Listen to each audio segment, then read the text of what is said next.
안녕하세요, 포메입니다. 이번 시간에는 철근의 물량을 산출해주는 다이나모 코드를 실행해 볼 건데요.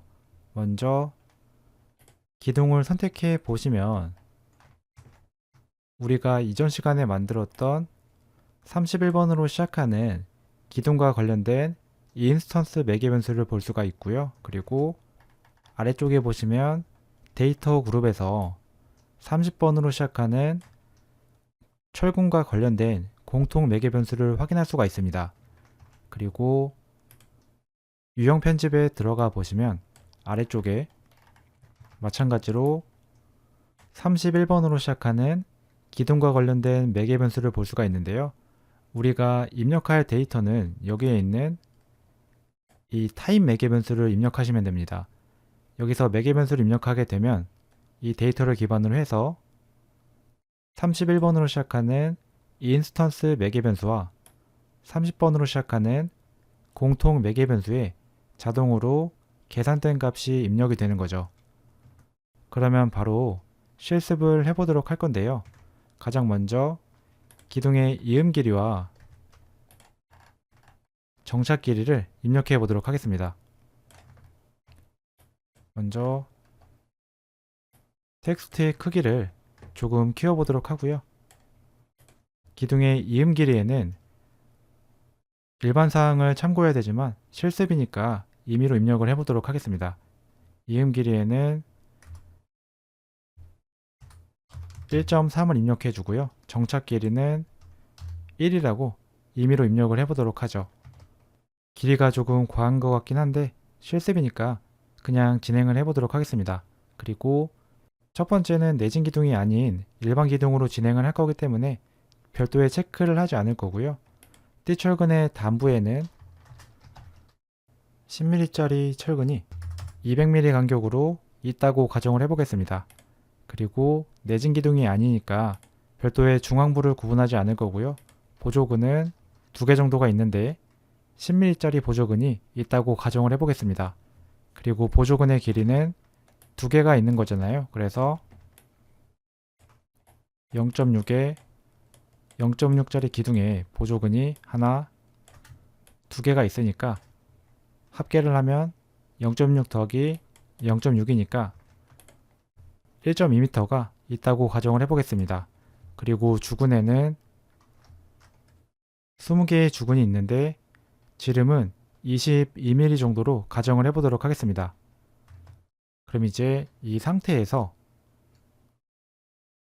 OK 눌러주시고요.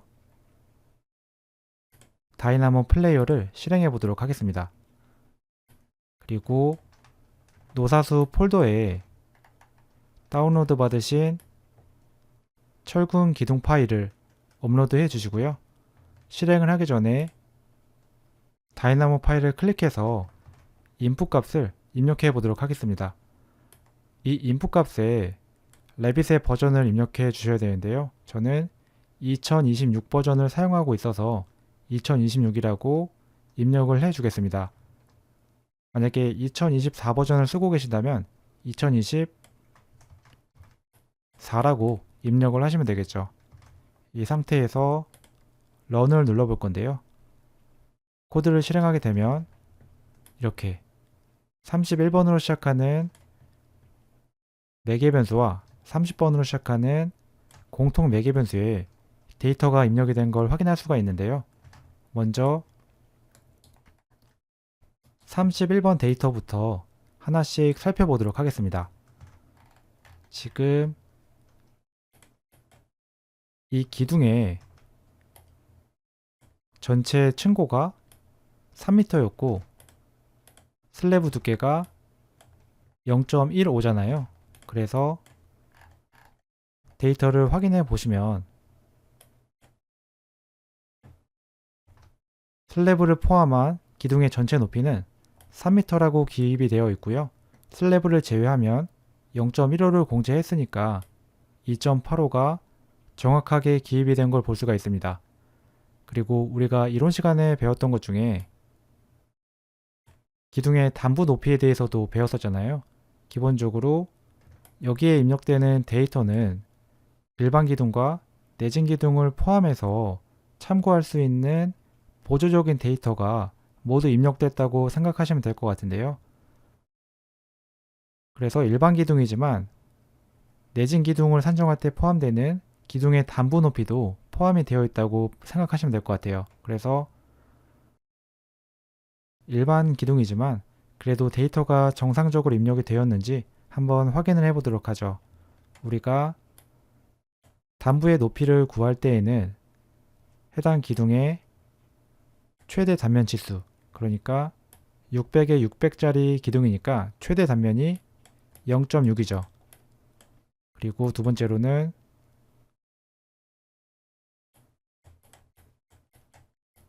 0.45라고 하는 조건이 있었습니다. 그리고 마지막으로는 순경관의 6분의 1이었죠. 순경관의 6분의 1이 0.38이니까 여기 중에서 가장 큰 값이 바로 기둥의 단부 높이였잖아요. 그러니까 0.6이 정확하게 입력이 된 걸 확인할 수가 있죠.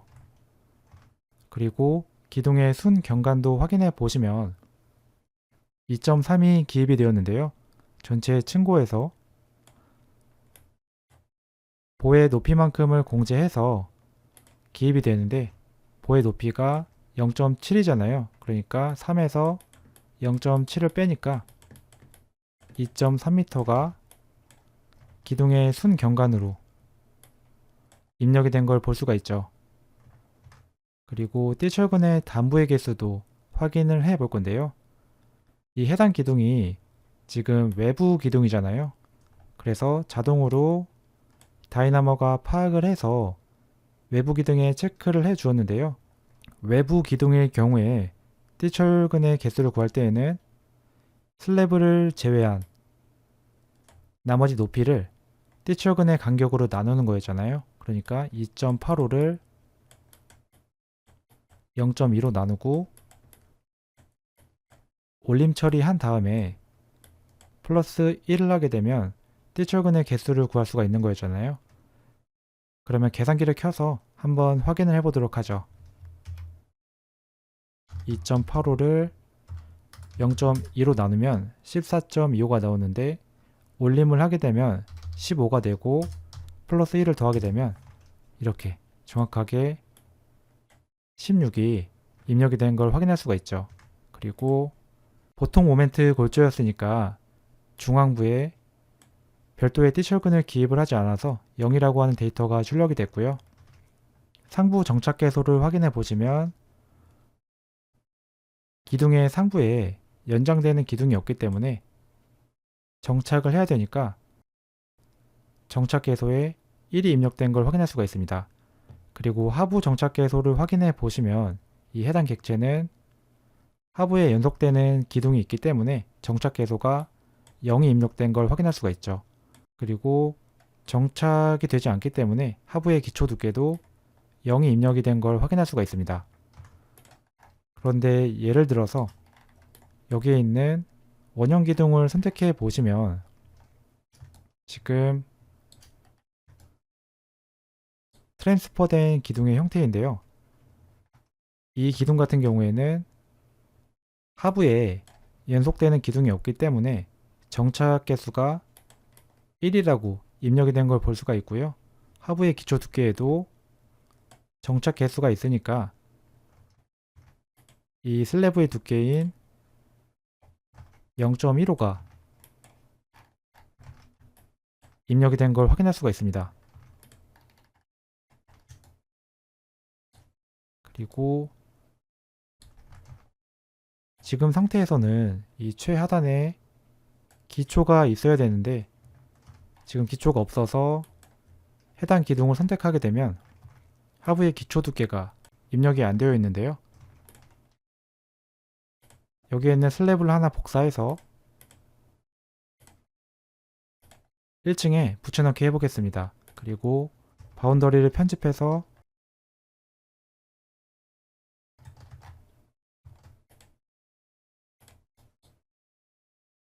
전체 영역에 슬래브를 만들어 줄 거고요. 두께를 하나 복사해서 1000으로 한번 만들어 보도록 하겠습니다. 그리고 이 상태에서 다시 한번 플레이어를 실행해 볼 건데요. 코드를 실행해 보면 이렇게 자동으로 기초 하부 두께를 트래킹해서 입력이 된 걸 확인할 수가 있습니다.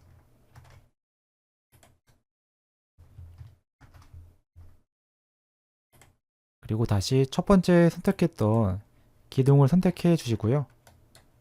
유사한 객체를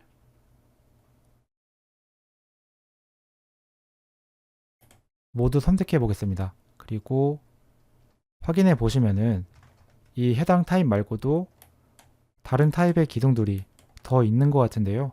프로젝트를 진행하다 보면 이 모든 타입의 기둥들을 이렇게 3D 뷰에서 하나씩 입력하면 너무 번거롭잖아요. 그래서 일람표를 하나 만들어서 편집용으로 하나 만들어 보도록 하겠습니다. 구조 기둥 선택해 주시고 일람표의 이름을 철근 언더바 기둥 그리고 괄호치고 데이터 편집용이라고 만들어 보도록 하겠습니다. 그리고 필드에서는 먼저 패밀리와 타입을 추가해 주시고요. 우리가 입력해야 될 데이터가 타입 매개 변수였잖아요. 그래서 31번으로 시작하는 타입 매개 변수를 필터링 한 다음에 한 번에 입력해 보도록 하겠습니다. 그리고 데이터를 보시면 이렇게 프로젝트에 있는 모든 기둥 데이터를 확인할 수가 있는데요. 타입이 같은 경우에 여러 번 표기할 필요가 없으니까 소팅 앤 그룹핑에 가서 타입을 기준으로 정리해 줄 거고요. 아이테마이즈에 언체크해서 중복된 객체들은 하나만 표현해 보도록 하겠습니다. 그리고 확인해 보시면 현재 프로젝트에 총 4개의 타입이 존재하는 걸 볼 수가 있는데요. 여기서 800에 800짜리 기둥도 임의로 한번 데이터를 입력해 보도록 하죠. 여기에 있는 데이터는 내진 기둥에 체크를 해줄 거고요. 뜰철근의 단부에는 10mm짜리 철근이 200간격으로 있다고 가정을 해 볼 거고요. 중앙에는 10mm짜리 철근이 150간격으로 있다고 입력을 해 보도록 하죠. 그리고 보조근도 마찬가지로 2개가 있다고 가정을 해 볼 거고요. 보조근의 길이는 0.8m짜리 2개가 있으니까 1.6이라고 입력을 해 보겠습니다. 그리고 주근은 25mm짜리 주근이 25개가 있다고 가정을 해 보도록 하겠습니다. 그리고 이렇게 입력을 했으면 다시 3D 뷰로 이동해 주시고요. 800짜리 기둥을 선택해 보겠습니다.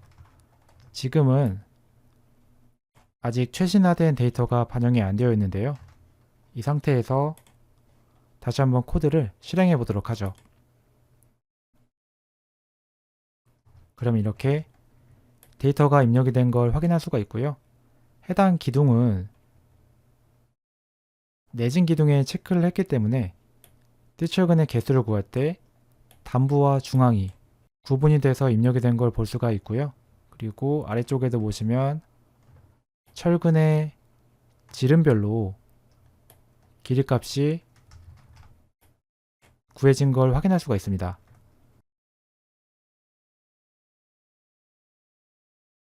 그럼 이제 이렇게 코드가 작성된 걸 확인했으니 일람표도 한번 만들어 볼 건데요. 기존에 작성했었던 기둥 일람표를 하나 복제해 보도록 하겠습니다. 그리고 리네임해서 이름을 철근 언더바 기둥이라고 바꿔주고요. 필드에 들어가서 거푸집 관련된 필드를 제거해 보도록 하겠습니다. 그리고 30번대에 공통 매개 변수를 모두 추가해 주시고요. 수동 입력 위로 올려주겠습니다. 그리고 최종 업데이트 철근도 추가해서 맨 뒤로 옮겨 보도록 하죠. 그리고 OK 눌러 보시면 이렇게 일람표를 한눈에 확인할 수가 있는데요. 지금 상태에서는 이 철근의 지름별로 합계를 확인할 수가 없으니까 포매팅으로 이동해서 D10부터 D25에 Calculate Total 옵션을 선택해 보도록 하겠습니다. 그러면 이렇게 층별로 철근의 지름별 합계를 구할 수가 있고요. 전체적인 합계도 확인할 수가 있겠죠. 그런데 레빗의 일람표에서 한 가지 단점이 있다면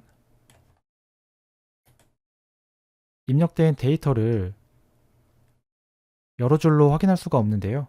이렇게 여러 줄로 확인할 수가 없을 때는 일람표를 임의의 시트에다가 옮겨 주시면 됩니다. C00이라고 하는 시트에다가 이 일람표를 드래그해서 배치해 볼 건데요. 배치해 주시고 열의 너비를 조절해 주도록 하겠습니다.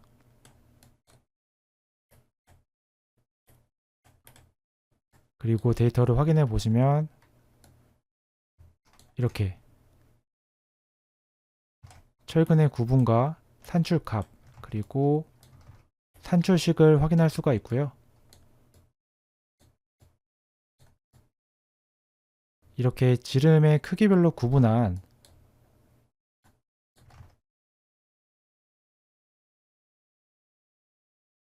산출값의 합을 철근의 지름별로 이렇게 확인할 수가 있습니다. 지금 데이터를 보시면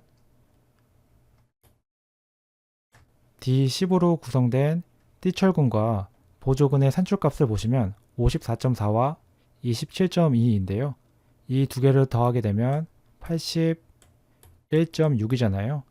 이 81.6이라고 하는 데이터가 D10열에 입력이 된 걸 확인할 수가 있죠. 그리고 지름이 25mm였던 주근의 산출값을 보시면 190이 입력이 되었는데요. 이 데이터가 25열에 입력이 된 걸 확인할 수가 있죠.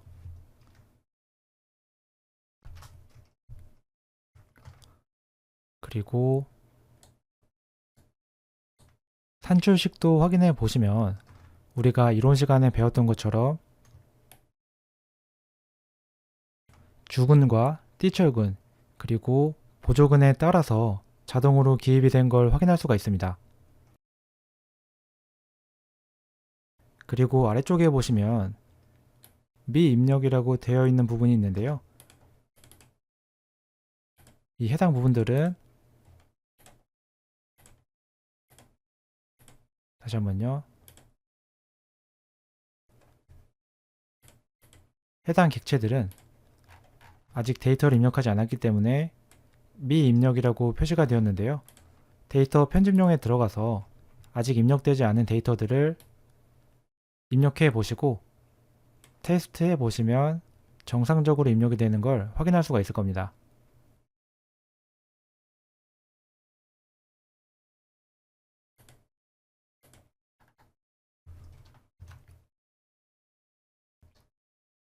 그리고 마지막으로 시트의 이름도 바꿔주도록 할 건데요.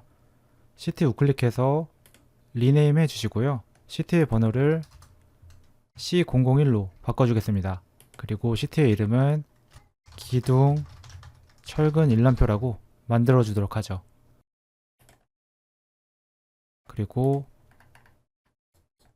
줌 아웃 해보시면 전체적인 일람표를 확인할 수가 있는데요. 시트를 만들고 싶으신 분들은 원하시는 양식에 맞춰서 이렇게 시트를 만들면 이 시트를 기준으로 출력을 하실 수가 있습니다. 이번 시간에는 별도의 시트는 만들지 않을 거고요. 여기까지 해서 간단한 코드의 작동법과 일람표까지 한번 만들어 봤는데요. 다음 시간에는 이 알고리즘이 어떻게 구성이 되어 있는지 다이나모 파일을 켜서 하나씩 분석해 보도록 하겠습니다. 수고하셨습니다.